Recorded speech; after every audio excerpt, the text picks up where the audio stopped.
મેં પોલીસને સ્પષ્ટ સૂચના આપી છે કે સીસીટીવીના ફૂટેજને ચેક કરવામાં આવે।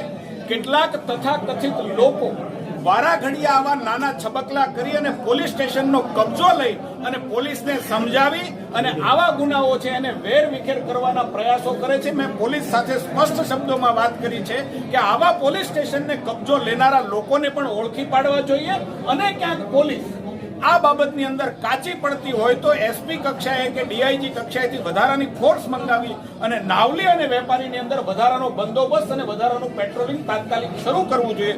સાવરકુંડલાની અંદર કોઈ પણ પ્રકારની કાયદો અને વ્યવસ્થાની પરિસ્થિતિ બગડશે તો એની જવાબદાર માત્ર ને માત્ર પોલીસ રહેશે। સાહેબ, ઘણા સમયથી આ ત્રીજો હુમલો છે ભાજપના જ નેતા ઉપર, આપ શું કહેવા? મેં કહ્યું પહેલા સંઘના અમારા આગેવાન ઉપર હુમલો થયો છે, ફરીથી ભારતીય જનતા પાર્ટીના આગેવાન અને વેપારી પર હુમલો થયો છે। ગઈકાલે મેં કહ્યું હતું કે શાક બજારની અંદર પણ કોઈ દુકાનની અંદર જઈને ધમકી આપી આવ્યું છે। હું બહુ સ્પષ્ટપણે